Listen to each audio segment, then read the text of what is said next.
and welcome back to The Law Level, where we talk law, life, and everything in between.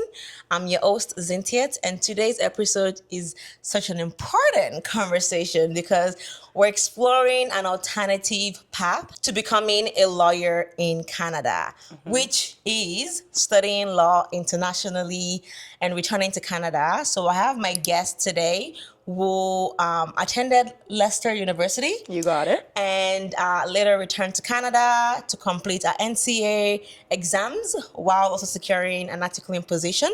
We're going to dive into all the different questions that I personally have because I'm really curious. It's such a, law school and just practicing law in Canada is seen as a very monolith thing. Like you can only do it one way. Yeah. But this episode is here to show you that it's more of different paths to get into law in Canada. Yeah. And you can also be internationally trained. We're going to dive into why you chose the UK route. Yeah. We're going to talk about what studying law abroad really looks like. We're going to talk about the realities of the NCA exams, which I've heard. Yeah. Writing the exam in, how many months did you write the exam? 4 months. 4 months. Oh my God. Yeah. Okay. And navigating the transition back to Canada. I'm really curious. So, Charlie, thank you so much for being here today. Thank you for having me. Before we begin, I would like to put out a disclaimer. I'm a pre-law student who aspires to be a lawyer. I'm someone currently navigating the process of going to law school, the journey toward law school. So this podcast is not a legal advice. I'm also Canadian, so most of the information I'll be sharing today is from a Canadian perspective, otherwise stated, in which this case I have Charlie here with me. We're going to be talking more about UK and more specifically Leicester, but our opinions on this podcast does not reflect the institution in the law school. And Charlie, over to you. I am an art looking student in Canada who is an internationally trained lawyer. This episode is based solely on my personal experience studying law school abroad in the UK. The opinions shared in this episodes are solely on my own and do not reflect the views of the institution discussed or my employer. Amazing. So before we get started, could you please introduce yourself, Charlie, to our audience today? Of course. So my name is Charlie. I went to the University of Leicester, which is in England. What inspired you to study law? I feel like everyone's question or answer, I guess, is pretty much status quo. Like, oh, I've always known that I wanted to be a lawyer, when I was younger. I did have the idea on the back of my mind, and then as life ventured off, it kind of changed. But then it was really from the injustices that I had seen in the system. And as well as a first generation Canadian, I saw a lot of things that my parents went through because they couldn't express themselves or they just didn't know the system. So from there, I was like, yeah, I'm going to be the voice of the reason. Exactly. I love that so much. What made you decide to study law in the UK instead of Canada? Yeah, so I actually have a lot of family not in England specifically, but in Europe. So I grew up every single summer. My mom would kind of pack me and my brother's bags and we would go to Europe to visit family, specifically in like Belgium, France, and Germany. So whenever we would go abroad, it came kind of like home. But I will say that in my last year of university, because I went to University of Toronto, I also, a lot of people don't know this, but I was in the paralegal program. Oh. So while I was in the paralegal program, there was a professor who was half a professor, and she was also a crown prosecutor for the actual town that we were in, which was Durham College in Whitby, which you know Durham really well. Yes. Yeah. So while I was a student there was a semester where she said, okay, any student who wants to be part of the pro bono clinic, you'll need to take summer school because you couldn't do the pro bono like during the regular school year because it would be half pro bono, half your classes. And at the same time, she was like, oh, my courthouse is looking for students to apply. So I was like, okay, like let me apply. It was only 2 spots and there was like 40 of us applying. So I honestly generally didn't think that I would get in. But by God's grace, I got in. You got it. So by getting in, I ended up working there for the summer. So half of my summer was split between trial prosecution. So that's when you get your ticket and you need someone to actually give you your court date. And the other half was with the prosecution's office. Okay. And from there, I met a lot of lawyers. And it was at that moment that I just knew. I was like, you know what? I love the paralegal program. But of course, in Ontario, it does have its limitations to what you can practice. So it's at that moment, honestly, that I did the most craziest thing ever, which my parents looking back were kind of just like, what is wrong with this child? But I ended up dropping out. So I didn't finish the paralegal program. What? And I ended up applying to law school that same like summer. I mean, because you already have your undergrad, Yeah, right? because I already had my undergrad. So I was like, yeah, I'm not going to finish this program. I'm like, there's no point in me doing Just it. go straight to I'm just going to go straight to it. And that's how I found out about Leicester, about applying abroad. Because back then when I applied, honestly, the information was limited. You know, it was kind of word of mouth, I guess you could say. Okay, amazing. Yeah. And I guess this is what this podcast is meant to do. Yeah. To keep you informed. But yeah, thank you so much for giving us that breakdown, because I didn't even know that you dropped out. I did. You shot straight for the star. You're like, for the star. I was like, I'm going to go get that law degree. Thank you. Okay. Okay, Charlie, before we get into the serious talk, I really love to do like a quick icebreaker with my guest. So I want to get to know you more a little bit, but in a fun way. So no overthinking, just quick answers. Yeah. Are you ready? I'm ready. Okay. First one, travel within the UK or travel within Canada? Within Canada. You know why? No. You know why? I'm going to explain my answer, because I know you're probably looking at me like, what? First of all, it's expensive. It is expensive, but I will say I've done more traveling within Canada. Like, I've gone to Vancouver, I've gone to Calgary, I've done the Maritimes, like I've done Halifax. I love Whereas Halifax. in UK, honestly, truly, I didn't travel much within the UK. Like, I feel like the only place that I went to while I was in the UK was Manchester. That's the only place. I was busy leaving England and not traveling within England. So I don't really know much about like England, so I can't speak to it, you know? That's why. I would assume because you're like a law student there, you would travel every weekend. Oh, like I was definitely traveling, just not within the UK. Okay, well, okay. That shocked you, huh? That shocked me. Are you kidding? I thought you were going to be like, yeah, travel within the UK. Within Canada for sure. Interesting. Yeah. It's expensive though. It has its own cons. It's expensive. It's expensive. Yeah. But it's we worth love it. Canada. It's beautiful. It really if is. only like I could do it and like afford it, and like I actually want to do the road trip as well. Yeah. From like Vancouver to Halifax. I know someone that has done it. That is very far, but I will say, okay, because as someone who, but with breaks, of course. Yeah, of course, you would need breaks. I would say the drive from Calgary to Vancouver, vice versa, is very nice because you're in the mountains. Yes. But from like Saskatchewan, all those other provinces in between, I won't lie to you, you don't see much. Anything. I've done that drive that way. You don't really see anything. And then the Maritimes are also kind of nice from Halifax and New Brunswick. So, I mean, yeah. But Canada's beautiful. Like, honestly, it's just because it's expensive. And even up north is so beautiful. I want to go to up north so bad. Yeah. Hardest NCA exam for you? I would say constitutional law. Not hardest, but I would say detailed. Like, there was a lot of information. Yeah. Okay. Yeah. One thing you loved most about studying abroad? Being able to travel. Oh. Yeah. Okay. Even though you didn't choose travel within UK? No. I was busy going to, like, Morocco, Tenerife, like, Berlin. But, like, yeah, that's the one thing that I truly do miss because of how, I guess, small Europe really is. It's very accessible. Like a 2-hour plane ride, you're somewhere else. Whereas in Canada, a 2-hour plane ride and you're not. You're really still going within far. Canada. Yeah. So like, you know, 2-hour drive. You're still within Ontario. You're still in traffic to get to North York. No, seriously. No shade.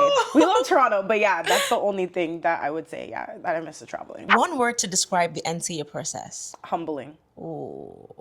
Yeah. Okay. What's the most stressful part of becoming an internationally trained lawyer? I think, okay, so with this, there's so many different paths of how you can do things. I feel like when you're in like elementary school, high school, and you go through the system, everybody's going the same way and marching the same band. But I feel like even after you graduate university, it's like, okay, you graduate, you get a job, you know, you buy the house or you do whatever other goals you have for yourself. I feel like with internationally trained lawyers, there's so many paths and different ways of doing things that sometimes you can feel kind of lost. So like some people will do masters and some people will do the NCA. Some people will, you know, go back and do their LLM abroad. Like there's just so many different ways of getting to the same result that you can sometimes get lost or sometimes get too in your head and think that you're doing things the wrong way. Okay. So that's probably like the most stressful part. And also like the information is there, but you have to go dig in, find your research. Yeah. Okay. So moving on to the serious questions, I'm going to be asking you more conversations about just different stages of your life. Of course. So pre-law school, while you're in law school, NCA, articling. But this first segment is going to be more about, you know, studying law in the UK and what kind of decisions led to, you studying law in the UK. Of course. So the first question here is, what made you decide to leave Canada and study law abroad in the UK? Yeah, so like I mentioned, like in I guess the previous like icebreaker, when I was working at the courthouse, I met a lot of lawyers that had gone abroad. So it was very encouraging to be around people because I'm, like I mentioned, a first generation Canadian. I didn't have anyone in my family that did law here. Like I had family back home, but here I didn't have anyone. So being that I didn't have anyone, I didn't really have anybody to ask questions or to kind of figure it out. So working at the courthouse permitted me to get more to that proximity of getting that information. So once I started talking to them and started kind of realizing, and also have already spent 4 years in undergrad, I was like, okay, well, if I have to do the LSAT and I have to do this and I have to do that, that's just going to slow down my timeline. Everything. So it just made more sense to go in the UK. And in the UK, like admissions is a lot easier, I guess you can say, or accessible because they have a lot more law schools. So at that point in time, like I was very much like Toronto girly, like, you know, I did not want to leave Ontario. So I didn't even think of applying to like UBC or any of those other schools. TMU didn't even have a law school at the time. At that So time, okay. because of that, I was just like, you know, it's just easier for me to go to England. And a lot of people actually don't know this, but I also applied to Australia. Oh. So I actually applied to Australia as well, to Bond University, because I had also met lawyers that went to Australia. Okay. So I actually got accepted into both and I was pondering both. But yeah, that's how I honestly ended up. It was working there and seeing like people real life, you know, that looked like me and that, you know, were doing the thing. So I was like, yeah, like I could totally do this. I was like, why not? And like I mentioned, in England, I had a lot of family, so it just made sense. It just made sense. Yeah. Okay, I love that. And it's actually good to know that you actually didn't just apply to just UK, you also applied to Australia. That's actually a good segue to the next question because I was just really curious about what the application process was like for you. Yeah, so for UK, they have a website called UCAS. So with the UCAS, you just kind of go on there. And of course, like I had family members in London, but none of them had gone to law school. So asking them was a little bit difficult gauging. But I did meet one of the lawyers I met. She did tell me about a program that was called Study in the UK. And when I had my conversation, I guess, or my chat with that advisor, I had told her, okay, like I want to be able, if I do want to relocate to Canada, I want to have the option of going to a school that kind of fosters that. And on top of that too, I was like, I need a school that, you know, the fees are not going to be crazy. Like, you know, living is going to be okay because again, we're talking about Great British pounds here with our Canadian dollar. Yep. So I wanted a school that, like, you know, offered some kind of scholarships and stuff like that. So she kind of put a list of schools together for me and kind of gave me the pros and the cons.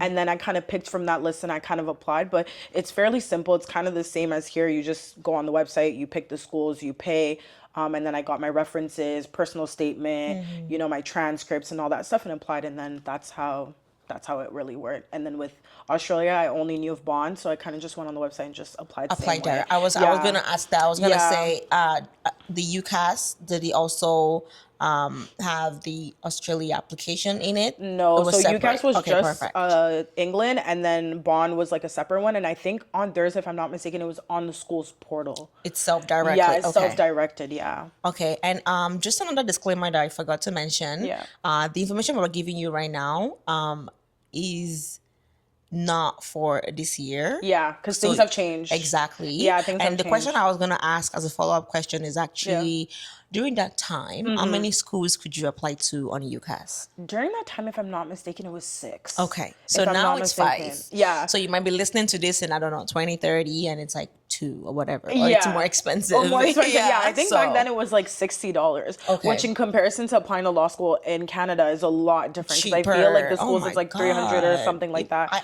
1 year I spent like over $1,000. Yeah, so you see, like it's it's significantly different. But yeah, it was Yeah. like 6 schools and it was like $60. I think it was like 30 British pounds or something Yeah, like that. and So, then for this year, yeah. it's only 5 applications for Okay, 5 so schools. they've dropped it. And it was about £30, which Okay. came up to about 45 to 50 Canadian dollars. Okay, so Yeah. it's somewhat similar then. Yeah. So again, it varies year to year. So Yeah. just do your research on the website and course. you'll be able to get the accurate information. Okay. Yes. What were people's reaction when you said you were going to law school abroad? I'm really curious about your African mother.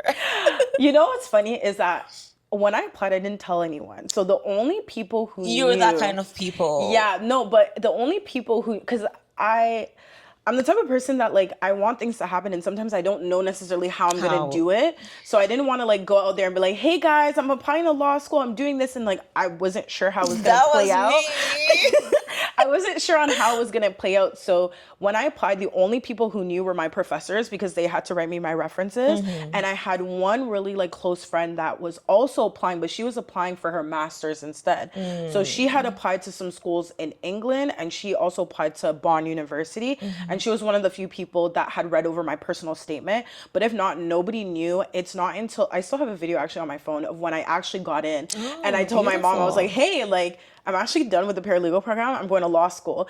And she kind of just looked at me like, where's this coming from? Like we're Hello. confused, you know? But at the same time, my parents are very supportive. My parents are very much the parents that are like, we want you to go further than what we did. So after that, like I explained to them the plan. I kind of told them how like I thought it was gonna go and they were really supportive. And then my friends are like really happy and then we ended up having like some going away dinners, Goodbye so parties. yeah, so like Okay. it was fine. I think people were surprised but not at the same time because it Okay. just felt like it was Meant very to much be. me. Yeah, Okay, that's yeah, good. I love that. yeah, Next question is, was it difficult adjusting to living in another country? Because I did it. I came yeah, to Canada alone at 15. yeah, which is crazy. So I can only imagine, what it's like Yeah, leaving everything you have, yeah, your, beautiful relationship with your family, yeah, your friends, just everything your routine, yeah, and then moving to another country. How was that yeah. experience like for you? Yeah, so honestly, it was a crazy experience because I didn't get to go away for undergrad. I ended up staying close to home. I ended up going to University of Toronto, so I never really got that experience of moving away, which was another reason why I also wanted to Wanted go to to the go. UK to get that experience. So I will say that with traveling a lot, I felt like I don't want to say that I'm not attached to a specific place, but it's very easy for me to adapt because I'm always like traveling.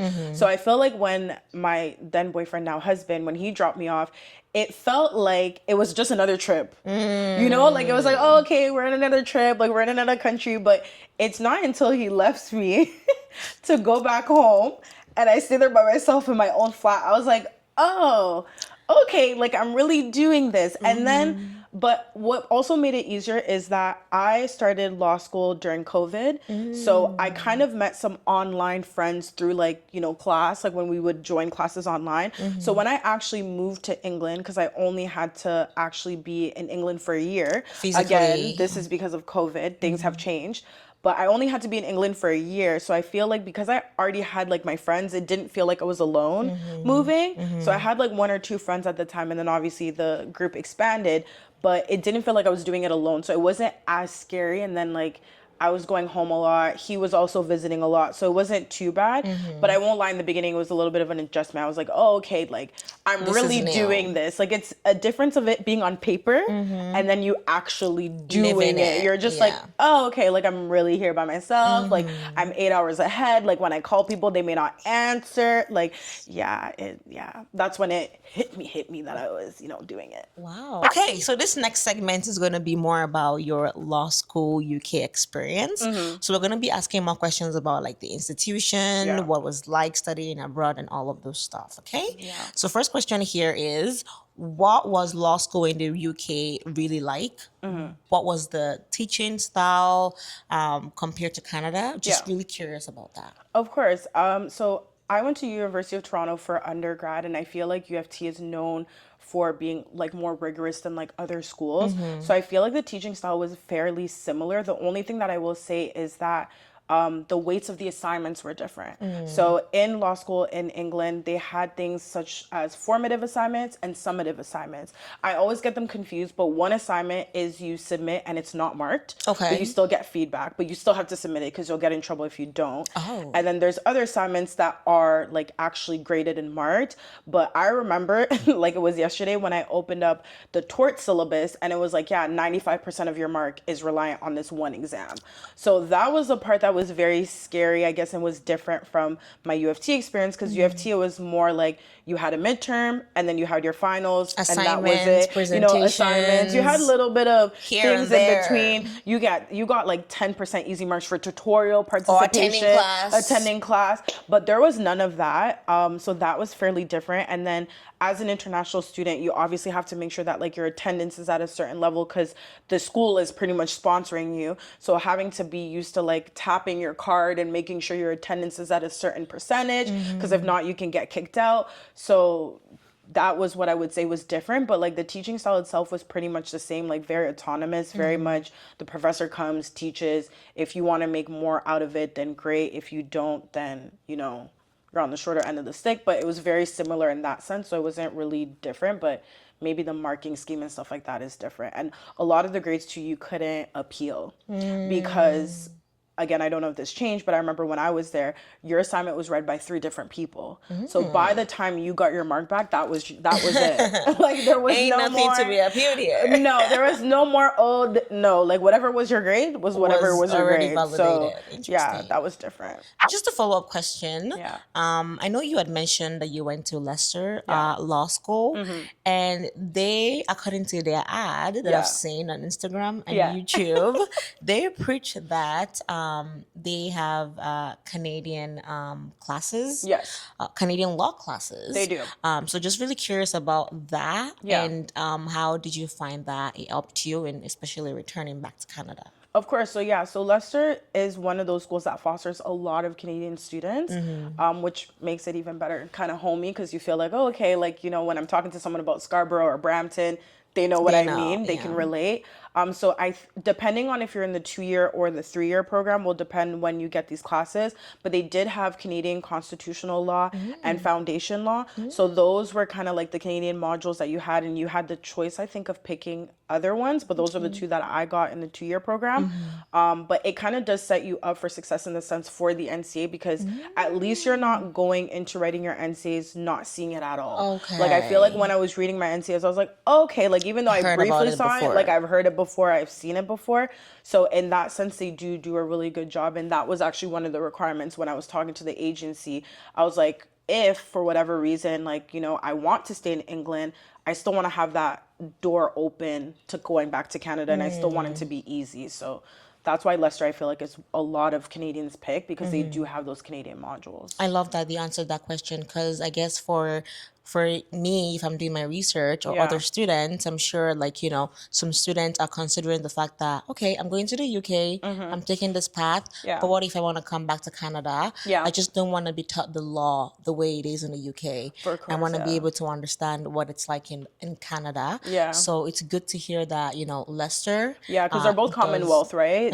Between Australia and England. So that's why it's easier for students to still come back and not be lost. The laws in England are a little bit different. Like they're not the same, but they're similar. So Okay. it's not like a culture shock when you come back. Come back. Okay, Yeah. I love that. Thank you so Yeah. much for answering that question. What surprised you the most about studying law abroad? I don't know if I can say it surprised me, but I was kind of just like, wow, like I can go to school and I can show up every single day and participate. And if I do bad on this one assignment, I'm done. Like, I think that was the part that like I just didn't really understand, because I was kind of just like, okay, but like, what is there in between to tell me that like I'm on the right track? I'm on the I right. think it's the like, same you thing know what I mean? here, Like, actually. is it okay? Yeah, Because I was just shocked. I was like, huh? Like, yeah, I had a guest on the podcast, Yeah. and yeah, same thing. It's actually 100%, not 95%. you see, and I was kind of just like, okay, but like, this How is do a I know lot. that I'm failing? Exactly, but I guess that's why they have like those summative assignments that like are not marked, but you still have to do them. Feedback, yeah. So at least you kind of get the feedback. But I think that's what surprised me the most, because I was kind of just like, well, what if you do bad on this one test? Like your career's done. And like I know some people are like, oh, it's just an exam, it's just a this, but like this is your livelihood. Like this You is paid. important. Like you paid. Like pounds. it's important. And then a lot of times you like depending on how low your threshold is, you may have to restart the whole year, because a lot of these courses are run from like the whole year. Like there's no way of you retaking it. That The was next another thing that shocked semester. me. Because in Okay. undergrad, you fail a course. If it's offered the next semester, You you can can just take it. retake it. But a lot of these courses were only offered in September. So God forbid something happens, you have to wait the whole like Year. year. Oh, So wow. yeah, that was like surprising. I was just like, oh, okay, I guess they do things differently here. But Yeah. yeah. They really had you guys on like a tight, Oh strict yeah, oh yeah. program. They're like, Very strict. I mean, I was already on a strict program because it was Great British Pounds, so tuition was very costly. yeah. So there was no failing. There was no taking back any exams. It No. was I got to pass. But yeah, that was scary. Exactly. Okay. Yeah. So next question. Yeah. What was the student life like? I'm really curious about, do you guys have a Black Law Student Association? Yeah. A Canadian Student Association to kind Yeah. of know who your fellow Canadians are? Yeah. Or like what were some extracurriculars that you were involved in that Yeah. kind of, here in Canada makes people feel like, okay, I'm in law school. Yeah. Typically Canadian law students participate in like the Balsa conference and Mooding. modding and all of these things. Did you feel like, you missed out in those opportunities? I'm just Yeah. really curious about what you got up to. Yeah, so I mean, the student life is kind of very similar to the ones in Canada. There Okay. is a Canadian law, like a society. So a Okay. lot of the Canadians are like, a part of that. And you guys I've gone to a few of their events and they've had actually, because some of the professors at Leicester are actually Canadians. Oh. Yes, they're the ones actually teaching the Canadian modules. Okay. So a lot of them will have like pathways to explaining to the Canadians both ways on Okay. either if you want to stay in the UK as a Canadian, what it would look like, and if you wanted to come back to Canada, how that would also look like. The student life is honestly the same. It's different in the sense that you have to remember that in the UK, kids can go to law school at 18, 19. Oh. It's not like, because law school technically in UK is treated as an undergrad. Whereas here you may see a little bit more mature students, if that makes any sense. So the student life, there's the parties, there's the freshers, like, there's people that have never been away from home before and that's their first time getting that experience. I personally, like I said, I went for a very short period of time. So I feel like COVID kind of robbed me from a little bit of that experience. There was still mooting. There was still all those negotiation. I participated in a negotiation kind of competition. So they gave us a scenario and I had to debate it with a girlfriend of mine. And then I also participated in the pro bono. And that one was specifically tailored to like kids in lower end income neighborhoods. So going to schools and kind of advocating like what law kind of looks like. So there was still activities. I didn't feel like I missed out on anything. Okay. But then on top of that as well too, like I had already done my undergrad. So I feel like I already had that experience. I think I was more or less of just, let me go get this degree, let me get it done, and let me figure out what my next step is going to be. Okay. But for anybody who's going there, like there's definitely activities and things that you can get involved in, so you're not missing like anything. Now this next segment is going to be more about returning back to Canada and part. what the NCA process is all about. Yeah. And I think this part is exactly where many people are really curious about. Yeah. And honestly nervous because it's also, in as much as that's like the future, Yeah. when they're at the beginning stage, the initial stage of planning to actually study law abroad, they still think of this, even though it's like 2-3 years down the line. Yeah. The NCA process, what returning back to Canada looks like. So I have a few questions for you. Of course. So the first one here is, what exactly is the NCA process for people that don't even know what it is? Yeah. So just explain what that is. Yeah. What is the acronym NCA? For sure. So NCA is the National Committee of Accreditation. And essentially what it is, it's a committee that looks at your degree from Leicester and pretty much converts it over to a Canadian version. So Okay. what you do is you present if you did your undergrad, you present your undergrad, you present your transcript from the school that you went to in England or wherever else. And then you give it to this community, your resume, and then they look at it and they say, okay, Charlie, like you've done all this education, perfect.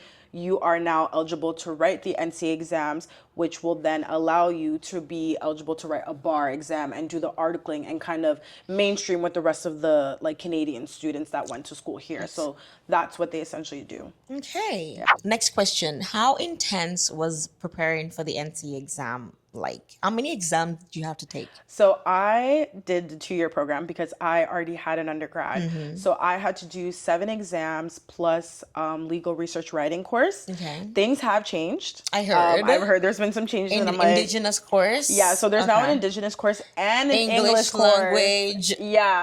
I didn't Yes. have that in my time, which the NCAs, when you really think about it, this committee was introduced, I think, in 2010. So Oh. it's not that long ago. Because I remember networking with other ITLs that went to school before that, and they're like, oh, like I didn't have to do that. All I had to do is Come read the back. bar, and I was set to go. And I was like, oh, like So wait, what happened? I have no Who idea. changed the policy? I don't know what happened, Who but are you? the NCA decided this is what we're gonna do. Maybe because they also wanted to like make sure that like people Tighten were things up. qualified, you know, and like according to Canadian standards. But I will say that now looking back at it, they weren't that bad. But I think when I was going through it, it was just the unknown. Like, because I personally, I didn't do the research of the NCAs before I jumped into going to England. I started thinking about the NCAs after. Oh, so no. I was already in very deep, and it was when it was my not my last year, but like my near the end of the first year that I started, I was like, oh, like I need to look at these NCAs, look at what it looks like. Like I honestly, genuinely, I'm not gonna lie to you, I didn't do much research, which probably was not the best thing. It worked out, but it was not the best thing. But I didn't realize what it was until like much later. But I graduated at a time that I knew a lot of people that went before me. Okay. So I guess it made it a lot less scarier for me. And I think that's why I was more operating off of vibes and less research. But yeah, like they were not hard per se. Like, you know, there's a lot of forums that made it seem like, you know, it was very, very hard. But I didn't experience that. Like, it wasn't that hard. Like, it wasn't bad. I think I was more scared of the unknown. Like, was it hard? No, like it wasn't hard. Once I wrote my first one, I was like, oh. Like Just another exam. I was just like, okay. And remember, it's open book. So you can have anything you want in front of you. Okay. So I mean, realistically, if you're reading the material, you're preparing yourself enough, know like you what you're should be doing. fine, you know? But I think it was more I was scared of the unknown. Like I still remember that first exam, like I spilled my coffee because I was so nervous. Like it was more the unknown. But once I wrote the first one, I was like, oh, good. this is it. Like, you know, you log in, you share your ID, you have a proctor, you set up your room. I was like, okay, like, you know, this isn't too bad. But yeah, I think it was more the unknown that scared me per se. Okay. Next question. How did you manage to complete the exams within 4 months? Insanity. No, I'm kidding.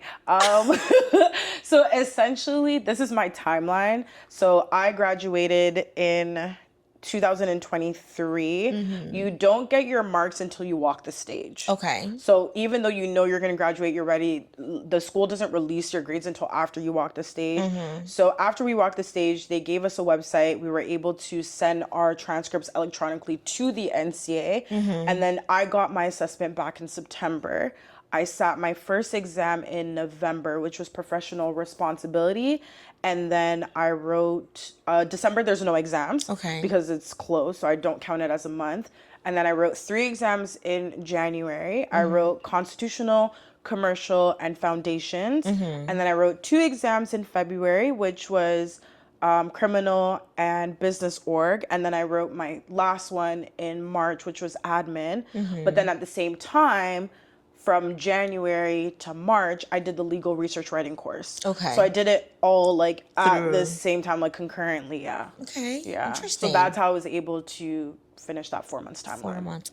Usually, what's the timeline, like average timeline for people? I mean, when you get your assessment, you have 5 years. Oh, okay. So it People spread really it out. honestly depends on how you spread it out. Another thing as well too is that when you do have the 7 exams, you do have 2 that are electives, and the electives are not they're not exams that you can sit every single month. So that's why sometimes I feel like it elongates the process Okay. just because the 5 core exams, they come up almost every month. You can sit them and write them, but God forbid you fail, God forbid you have to write an elective. That's what kind of elongates it. But I just wanted to write them as quickly as possible. And my friend and I had a competition, so we wrote them in 4 months. Yes, We do love a good accountability partner. it makes a love difference. it. Yeah. Actually, I have a follow-up question. Yeah. According to my research, I came across this fact that not everyone takes the same number of NCA exams. Yeah. Is that correct? That is correct. So the general rule is if you do the 2 years, it's 7. Okay. If you do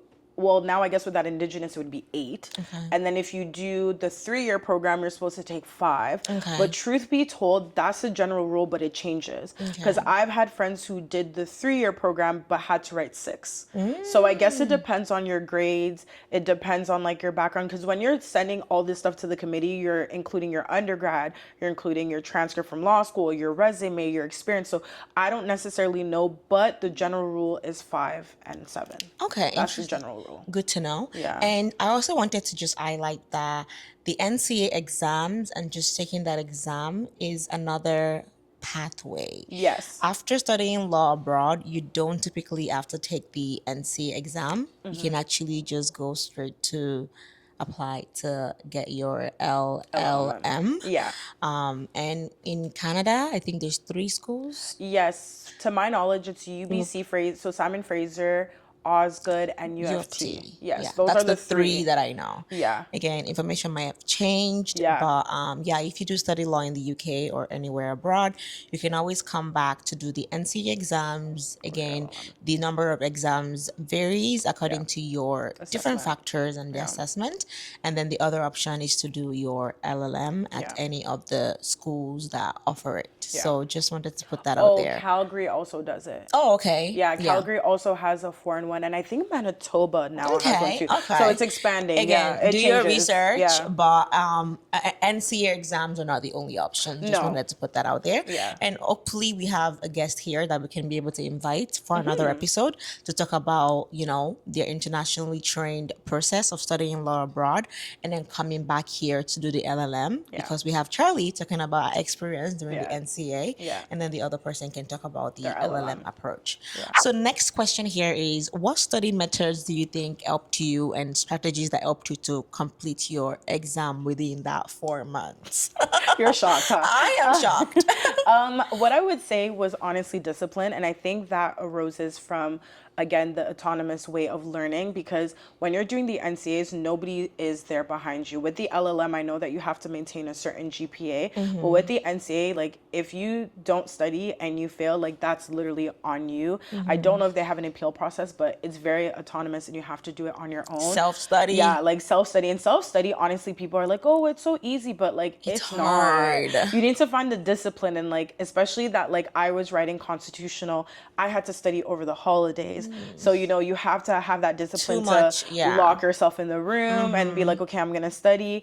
But I think what it was for me is, one, being resourceful very early on. Like I mentioned, I had friends who wrote the exams before me. So I was already asking them, hey, like, where should I get my notes? Like, like, what should I look for, or how was the exam for you? Like, do you kind of remember? And the NCA also has sample questions online that you can kind of look at. I personally, for me, I find them a lot scarier than the actual exam, but at least they give you kind of an idea of what it's going to look like. And then last but not least, what I did was, there were YouTube videos of a gentleman, I can't remember his name, but he did a great job summarizing a lot of the topics. I was listening to those YouTube videos like it was a podcast. I was in the shower, I was listening to it. I was doing whatever, I was listening to it. Like, I was constantly always just listening. And I feel like that really ingrained it. And then again, I had an accountability partner. So sometimes we would go over topics that she didn't understand or I didn't understand, and vice versa. So, Okay, that makes more sense. Yeah. Next question. What was the hardest part of this process? Just talk about emotionally, mentally, and financially, because I heard those exams are expensive. So financially, it's a lot, especially if you're going to be writing them in the short period of time span that I did.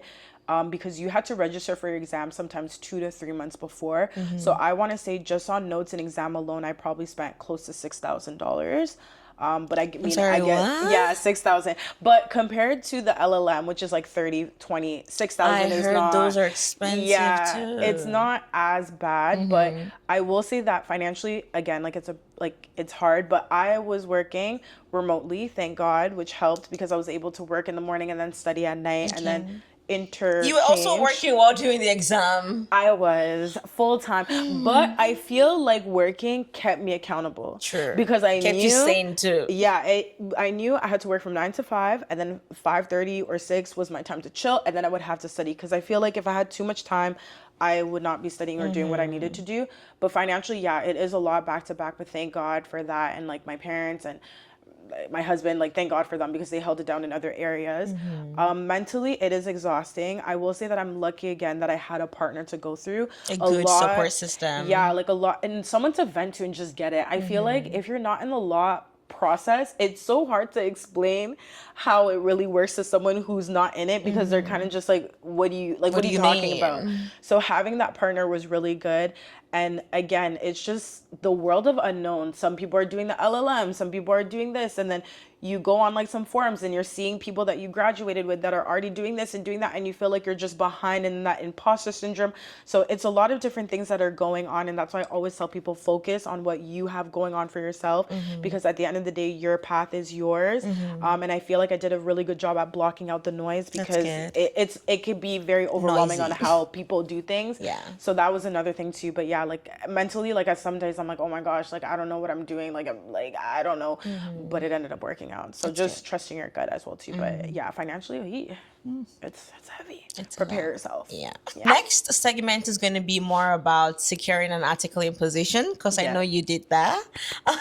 So the first question here is, how did you approach securing an article in position, and how did you feel like, going through this process as an internationally trained lawyer? Yeah, so so I participated in the 2L summer.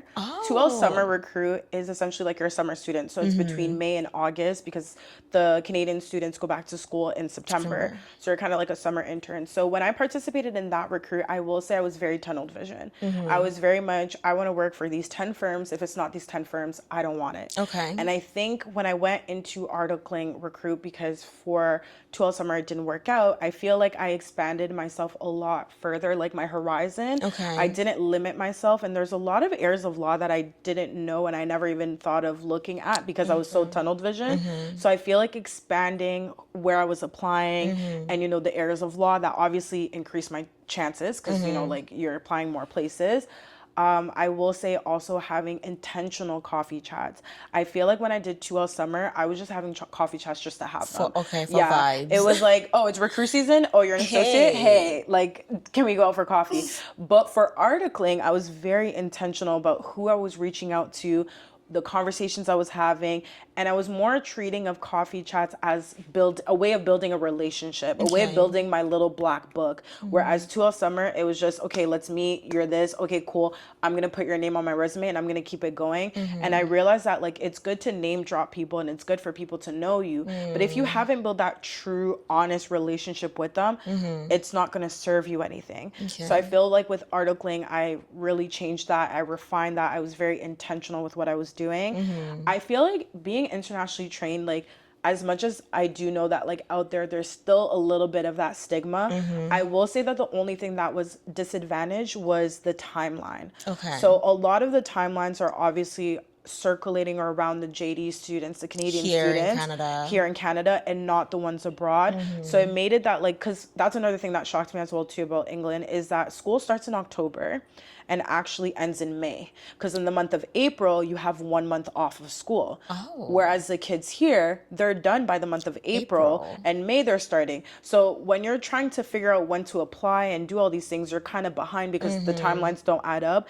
And then another thing that also shocked me is that I didn't know about V-Law Portal or any of those things because that wasn't really talked about. I don't know about Villa Portal. Yeah, so V-Law Portal it's kind of like Indeed, but just for law firms. That's where all the like mid-size and big law and government put all their postings, and that's how you go to apply. But these postings start a year in advance. So we're in 2026, but I've technically had this job since 2025. So that's another thing as well too that kind of The hiring a messes- year in advance. Yeah, so that kind of messes things up, and I feel like that's the only, I guess, real disadvantage I would say that I personally feel like I faced was the timeline. By the time I was like, oh, I want to do this or I want to look at jobs, I was like, oh, but the posting's closed because I didn't apply on time. So that's one thing to be very mindful being in ITL is those timelines, because it counts. It could count against you or for you depending on how early you know of them. Okay. Yeah. And I was just gonna put it out there. I know you've been mentioning ITL. So ITL and internationally trained lawyer Yeah. are being used interchangeable. Next question. What helped you stand out with employers to secure your articling position? How many did you apply to? I think I applied to over 40 roles. Oh, I think wow. like I was very, yeah, I was being intentional, but I was also being very aggressive and again like expanding.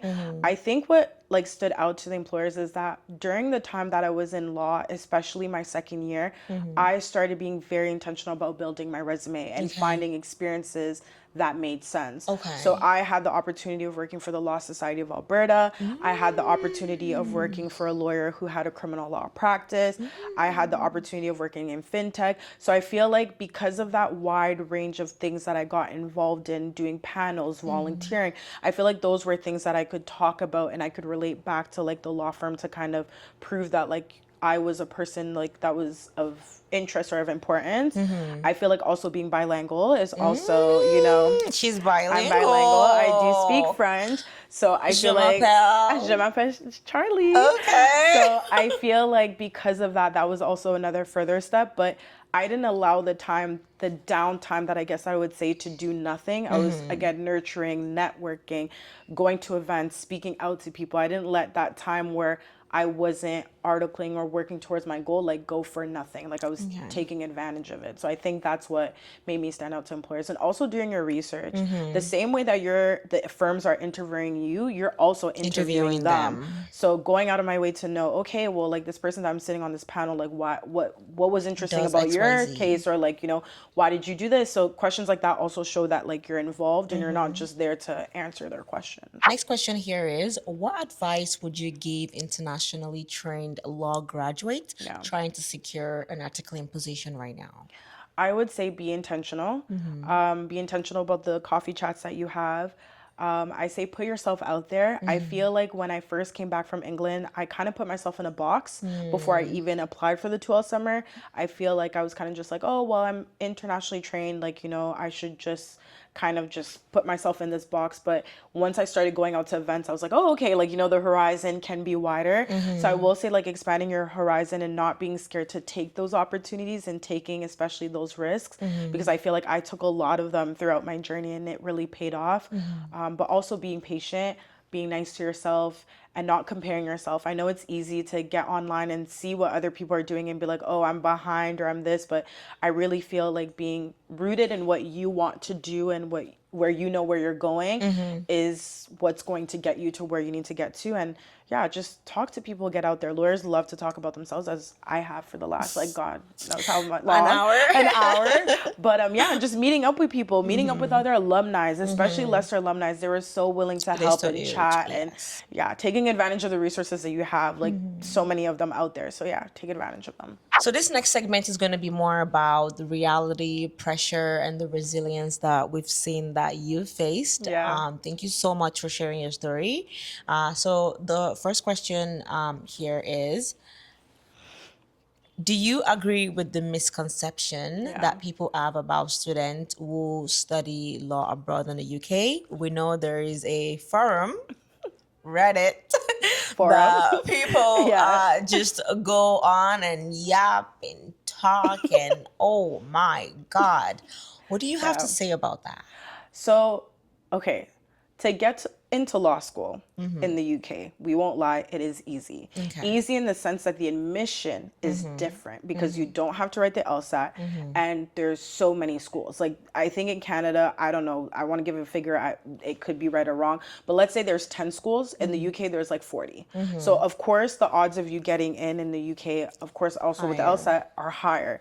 But I will say that the work that goes into when you come back home, I would say it's even harder because the Even before you get back home, if you think yeah, about it, because the law school itself, the 2 years, yeah. it's not jokes. No, it's not a You're joke. studying, you're Yeah. like, just so many things And that you're goes away from into it. home, like there's so many things you have to navigate your visa, you have to navigate moving to a country that for some people they've never visited, like me, like I had never visited Leicester before, didn't know what it looked like. So I feel like there's so many other things that you have to navigate that maybe the students here don't necessarily have to if they're born and raised in Toronto and they're going to Osgood. Another thing as well too is that like you have to remember is that when you come back, you have those NCAs that you have to go through. You have to do the legal research writing course. You have to, again, fight against the timeline, I guess you can say, and kind of learn the social cues. And like, I feel like the Canadian students here, they have a career center that kind of supports them when it comes to networking and their resume, where I feel like in Leicester, there was those, but they were more tailored to being in the UK, right? So you're kind of rebuilding from scratch and you're kind of coming here as if like the same way that my parents did, essentially. They're coming back to your country. Yeah, you were already here to begin with, but you're having to restart everything like from scratch. So I don't necessarily agree that it's easier. There are some parts, yes, like the admission part is easier, but you still have to put in the work. If anything, sometimes you have to put twice the work because this misconception is there, and you have to prove to the employers that I deserve to be here. So I will say that yes, it's easy in some sense but hard in the other. And yeah, because like I said, I know students that went to school here too, and they're still struggling finding articling position. So I mean, like, we're all essentially fighting for the same role. So I will say that it's not easy. We still have to write the same bar exam that the students do. So I think that extra layer, I guess, adds on to it. But yeah, I don't agree with it. I agree and I don't agree. Like I said, there's some things that are easy and some things that aren't. Next question here is, do you regret studying in the UK? I don't. I have zero regrets. I love that. I think it was one of the best decisions that I made for myself. It played out the way that it should. There was some twists and turns, and I'm not going to say that the journey was easy, but it wasn't linear either. You know, like, it wasn't linear, but I don't regret it at all. I would do it all over again. Next question. What would you say to students right now that are trying to consider the UK route? I will say, well, don't be like me. Do your research. Because I didn't do much research. I kind of jumped into the research as I go. So I would say do your research and figure out what's best for you. I know some people that apply to England, but also apply to Canada and kind of see where they're going to end up on both spectrums. So keeping your options open. But I will say that, again, like, I think blocking out the noise is probably the best advice that I can give, because everyone is always going to have an opinion, whether you go to England, whether you go to this school, whether you go to that school. I really feel like your path is your path. I feel like when even I was looking for articling positions, people kind of tried putting me in a box and were like, oh no, like, you're only going to be able to do this and this and this and this. Don't shoot for big law. You know what I mean? Like, don't shoot for this, don't shoot for that. But I still did, and it ended up working out. So your path is your path. If you want it bad enough and you work for it, you'll be fine. There's going to be curveballs, but guess what? There's curveballs for everyone, especially if you're first generation lawyer. It's not easy. There's going to be moments where you're in the trenches, and that's why I said humbling in the beginning, but you just have to get back up on the saddle and continue and try it again. Now, this question is more for like you, your future self, and just looking forward. What are you most looking forward to about the legal journey? Being that voice for those that don't have a voice. That's one. For two, showing people that look like me that we deserve to be where we are. And this is not only just people who look like me, but this is also for internationally trained lawyers. I want to take up the space and let them know that we do deserve to be here. Because I feel like when people see internationally trained, they only think of people that went to England and went to study, but it also encompasses people who were lawyers and were called and worked on big deals back home, and now they're, you know, they're here relocating. So I want to be able to show that, you know what, like, we're a good apple to pick. You know, it doesn't mean because we went and choose a different path that, like, we're not worth it when it comes to the employers, but really also paying it forward. Because like I said, when I went to Leicester, there wasn't much information out there. I kind of had to figure out as I go, word of mouth, you know, made some mistakes, and I was like, ooh, I wish I did this. Ooh, I wish I did that. So just really paying it forward. But like, that's what I'm really, really looking forward to, is being that voice. Oh, I love that. Thank you so much. And I cannot wait for you. Like, actually, you know what? You are already that voice. She's doing an amazing job on TikTok. And appreciate it. Like, even with you posting the LSAT program that the Lincoln Alexandra School of Law just started this summer, and just that video going viral, you've been featured in the news, them reaching out to you, like that, you're already the voice. And what shocks me about that is that they were anticipating 50 to 80 applications. They received 543 application. Like, when the dean reached out to me, I was like, Shocked. I was shocked. Yeah. Because I filmed that video in like 2 seconds and I just posted it. And that's what I mean by like the information is there, but it's not accessible. And that's what I'm trying to demystify, is to make it be accessible. And that's what this podcast is for. And you're doing the work too, because honestly, like I said, the information is there, but sometimes I feel like you have to go digging. And if you don't know the right tree to bark up, then you don't get that information. But yeah, no, that's really what it is. But I'm really proud of the work that you're doing. Yeah. And I can't wait to see where you are going to be, where your journey. Thank you so much. But yeah, you already the voice. Just continue to be the voice, and let's all continue to work together to be a bigger voice and make that noise, so we can be able to call out and call upon the next generational law students. Of course, So I'm just really excited. So Charlie, thank you so much for being on today's episode. I think conversation like yours is really important, because it's not only different, it's also helps us to explore and remind people that there is no one pathway to being a lawyer in Canada. And the legal profession is literally just, it's so big. It's so big. So there's just different avenues and ways to kind of like be a lawyer in Canada. I agree. So thank you so much for, coming on, telling us your story, sharing your experience. And to everyone listening, whether you're considering law school abroad, currently navigating the NCA process, trying to figure out what articling position or applying, or just in the weeds of figuring out what your next step would be like, I hope this episode also reminds you that this path does not have to be linear. It doesn't have to also look traditional. It can look different. It doesn't have to look just that one way for it to be valid. To everyone listening, thank you so much for tuning in to another episode of The Law Level. If you enjoyed this episode, please like, share, comment, and follow us on Instagram and TikTok.